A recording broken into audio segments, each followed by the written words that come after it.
नमस्कार दोस्तों, एक बार फिर से स्वागत है मेरे YouTube channel DRX Manoj pharma tutor पर। दोस्तों, आज का हमारा टॉपिक है वायरस का, जिसे हिंदी में कहते हैं विषाणु। विषाणु विष प्लस अणु, जिसमें विष का समावेश हो उसे विषाणु कहते हैं, वायरस कहते हैं। तो अभी आपने रिसेंटली प्रीवियसली देखा होगा ईयर्स में कि कोविड-19 का जो वायरस था उसने पूरे ऑल ओवर वर्ल्ड में कितनी तबाही मचाई थी, कितना सारी कंट्रीज क्राइसिस करी थी, उसके वजह से काफ़ी सारी मौतें हुई इसकी वजह से। तो क्या उसका जैसे वायरस का डेफिनेशन है, क्या उसका स्ट्रक्चर है, क्या उसके एग्जांपल्स हैं, क्या उसका ट्रीटमेंट है, चलिए जानते हैं आज की वीडियो में। स्टार्ट करते हैं आज का वीडियो। और दोस्तों, ऐसे ही इन्फॉर्मेटिव वीडियो बनाने के लिए मेरे चैनल को प्लीज़ लाइक करिए, शेयर करिए, सब्सक्राइब करिए, जिससे मैं मोटिवेट होकर ऐसे वीडियो बना सकूँ। चलिए स्टार्ट करते हैं आज का वीडियो। लीजिए दोस्तों, मैंने कैमरे को बोर्ड के ऊपर कर दिया। तो जानते हैं डेफिनेशन क्या होती है वायरस की। Virus are infectious agent of small size and simple composition that can multiply only in living cell of animals, plants, human body and bacterias. तो इसका मतलब ये है, वायरस वो इन्फेक्शन फैलाने वाले एजेंट्स होते हैं जो छोटे साइज के होते हैं काफ़ी, जिनको माइक्रोस्कोप की मदद से ही देखा जा सकता है। वो केवल अपनी ग्रोथ केवल करते हैं सेल्स में जाके, या वो प्लांट्स की सेल्स हो, या फिर एनिमल की हो, या फिर ह्यूमन बॉडी हो, या बैक्टीरियाज हो। अब वो बैक्टीरिया में वायरस में एक फ़र्क होता है दोस्तों। बैक्टीरिया में खुद की सेल होती है, उसका खुद का वजूद होता है, और कुछ कंडीशन में जिंदा रहने के लिए, उसे सर्वाइव करने के लिए चीज़ों की ज़रूरत होती है। वायरस उसे कहते हैं कि आप सालों साल तक इसे किसी भी डब्बे में बंद करके रख सकते हैं, और जब भी इसे आप खोलेंगे, ओपन करेंगे, या किसी भी लिविंग सेल के साथ ये कंबाइंड बनेगा, बाइंड करेगा, उसके साथ मिलेगा, तो वैसे ही अपनी ग्रोथ स्टार्ट कर देगा ये।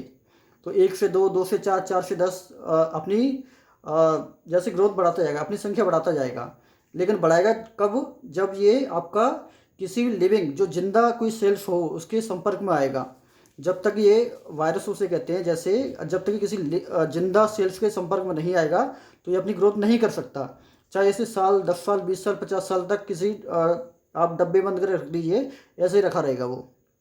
तो चलिए जानते हैं इसका स्ट्रक्चर क्या क्या होता है। दोस्तों, कुछ वायरस का मैंने डायग्राम बनाया है यहाँ पे, देख सकते हैं आप। ये फर्स्ट वाला आपका HIV का हो गया, सेकंड आपका हेपेटाइटिस बी का हो गया, थर्ड आपका इबोला वायरस, आपने सुना होगा। जैसे 2019 में जब आया था कोरोना वायरस, उसके जस्ट कुछ टाइम बाद ये आपने सुना होगा इबोला वायरस। ये जस्ट लाइक इस टाइप का दिखता है, आप देख सकते हैं। आपका रेबीज का हो गया, ये रेबीज वायरस हो गया। आपका हर्फीज वायरस हो गया आपका। तो ये कुछ एग्जांपल्स हैं वायरस के, कैसा दिखता है माइक्रोस्कोप से। चाहे तो आप इसका स्क्रीनशॉट ले सकते हैं, काफ़ी सारे एग्जाम में आता है, ये इंटरव्यूज में पूछा जाता है ये। दोस्तों, वायरस का जो सबसे पहले जो पाया, जैसे डॉक्टर इवानोव्स्की थे इन 1992 में। वो एक्चुअली एक तंबाकू के पत्ते पर शोध कर रहे थे अपना। जैसे चकत्ते टाइप के पड़ जाते हैं तंबाकू के पत्ते पे, तो उस टाइम पे उन्होंने खोजा कि जैसे ये जो चकत्ते टाइप के पड़ गए, जो निशान टाइप के पड़ गए हैं तंबाकू के पत्ते पे, तो वो एक वायरस की वजह से पड़े हैं। तो डॉक्टर इवानोव्स्की ने 1892 में पहली बार वायरस का पता लगाया। और ये लिविंग और नॉन लिविंग दोनों टाइप का होता है। इसमें रिप्रोड्यूस इन लिविंग सेल्स, और ये जहाँ पे भी अपनी लिविंग सेल से बाइंड करता है, कंबाइन करता है, उसमें एंटर करता है लिविंग सेल में। चाहे वे ह्यूमन बॉडी हो, या प्लांट्स हो, या फिर आपका कोई एनिमल हो, या फिर कोई बैक्टीरिया हो, तो उसके साथ जैसे ही अपनी ग्रोथ स्टार्ट कर देता है। जब तक इसको दोस्तों, वायरस को कोई भी लिविंग सेल नहीं मिलती है, जब तक ये अपना ग्रोथ नहीं करता। केवल जब इसे लिविंग सेल मिलती है, उसी केस में ये अपनी संख्या बढ़ाता है। DNA RNA प्रेजेंट होता है इसमें, और इसकी जो स्टडी करते हैं आपकी वायरोलॉजी के अंतर्गत करते हैं, सब्जेक्ट है। और ये बैक्टीरिया से हमेशा थोड़ा साइज में छोटा होता है। बैक्टीरिया को भी माइक्रोस्कोप की मदद से देख सकते हैं, और वायरस को भी बिना माइक्रोस्कोप की मदद के बिना देख नहीं सकते हैं। ये बैक्टीरिया से भी छोटा होता है। दोस्तों, मैं अपनी वीडियोस में जितना कोशिश करता हूँ, काफ़ी आसान भाषा का प्रयोग करता हूँ, जिससे कि मेरे व्यूवर्स को काफ़ी आराम से समझ में आ जाए, जो कंटेंट है वो समझ में आ जाए, और जो भी एग्ज़ाम की प्रिपरेशन है वो भी समझ में आ जाए उनको, जैसे क्या उनको लिखना है और क्या इंटरव्यूज में पूछा जाता है। तो मेरी कोशिश यही रहती है हमेशा कि सब कम से ज़्यादा आसान भाषा में समझाने का प्रयास करूँ आपको। और प्लीज़ ऐसे ही मुझे मोटिवेशन आपका चाहिए, क्योंकि अभी मैंने 20 दिन पहले ये चैनल बनाया है, उससे काफ़ी अच्छा रिस्पांस मिल रहा है आप लोगों का। मेरे पास कमेंट भी आ रहे हैं, मेरे पास पर्सनली मैसेज भी आ रहे हैं कि सर इस पे बनाइए, उस पे बनाइए। तो मुझे काफ़ी अच्छा लगता है कि मेरे व्यूअर मुझे पसंद कर रहे हैं। तो मैं भी कंटेंट आपका जो भी है उस पर फोकस ये कर रखता हूँ कि कोशिश ये करता हूँ कि आपको बिल्कुल आसान वे में अपना जो भी कंटेंट है समझाने का प्रयास करता हूँ हमेशा में। तो अब दोस्तों देखते हैं कि how to spread in living sales.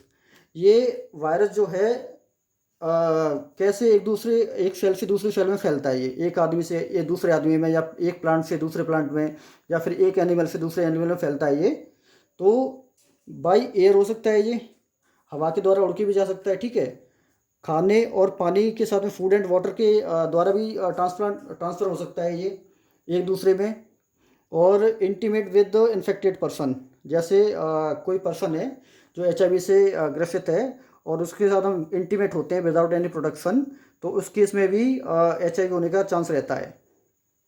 तो और इन्फेक्टेड सिरिंज, जैसे सपोज मानिए किसी हमने पेशेंट को एक सिरिंज लगा दी, वो पेशेंट इन्फेक्टेड है किसी भी वायरस से या फिर किसी बीमारी से, उसी सिरिंज से हमने दूसरे मरीज को लगा दिया, तो इस सिरिंज से भी ये वायरस ट्रांसफ़र हो जाता है एक दूसरे की बॉडी में। अगर कोई डॉग है वो रेबीज़ है उसके अंदर और किसी को काट जाता है तो उससे भी वायरस ट्रांसफ़र हो जाता है दोस्तों। अब दोस्तों जानते हैं कि वायरस जो भी डिजीज होती है उसके कुछ एग्जांपल्स से देख लेते हैं। जैसे मीसल्स हो गया आपका, जिसे खसरा भी कहते हैं हम। स्मॉल पॉक्स हो गया जिसे छोटी माता कहते हैं। चिकन पॉक्स हो गया, चेचक कहते हैं जिसको। पोलियो हो जाता है, वो भी वायरस की देन है पोलियो, जिसका सब जगह फ्री ऑफ कॉस्ट में पोलियो ड्रॉप लाया जाता है। एड्स हो गया आपका, वो भी वायरस की देन है आपका। डेंगू हो गया, जो भी मच्छर काटता है वो इन्फेक्टेड होता है और जहाँ जहाँ भी काटता है वो डेंगू फैलाता है वो। कैंसर हो गया, ये भी आपका वायरस की देन है। वायरस जैसे जैसे किसी सेल्स पे बैठ के हमारी बॉडी में ग्रोथ करता है तो कई बार इतना स्प्रेड कर जाता है बॉडी के अंदर, इतना फैल जाता है वो कि उसको एक कैंसर का रूप मिल जाता है, जिसका फिर हमें ट्रीटमेंट करना पड़ता है, या तो रेडियोथेरेपी हो गई या कीमोथेरेपी हो गई, तो उसके द्वारा उसका ट्रीटमेंट भी होता है। तो कई केस में जैसे फर्स्ट या सेकंड स्टेज तक मालूम पड़ जाए तो उसका ट्रीटमेंट हो भी जाता है। अगर वही स्टेज थर्ड हो जाती है तो उसमें पेशेंट को बचाना मुश्किल हो जाता है दोस्तों। अब जैसे आपका कोल्ड एंड कफ हो गया, नॉर्मली ये भी वायरस ही होता है। आपका कोविड-19 हो गया, जो 2019 में इसने काफ़ी तबाही मचाई थी। सारा सेक्टर बंद हो गया, केवल हॉस्पिटल और मेडिकल का काम ही चला था। बाकी कुछ टाइमली खाने पीने की दुकानें भी खुली थी। पर इस कोविड-19 की वजह से हर कंट्री परेशान रही, क्राइसिस रहा, इकोनॉमी का रहा, पैसे का रहा, सब चीज़ से दुखी रहे सब लोग। और जो मज़दूर थे, काम वाले बंदे थे, काफ़ी बंदों की नौकरियां चली गई, काफ़ी सेक्टर्स बंद हो गए, काफ़ी जैसे होटल इंडस्ट्री हो गया आपका, आपका स्पोर्ट्स इंडस्ट्री हो गया। तो हर इंडस्ट्री पे इसका असर पड़ा था कोविड-19 का। हर कंट्री ने क्राइसिस करा था इस टाइम पे। तो ये भी एक वायरस था जो चीन से निकला था। अब दोस्तों जानते हैं कि अगर कोई वायरस जैसे बॉडी में इंसर्ट हो गया तो उसका ट्रीटमेंट कैसे कैसे कर सकते हैं हम।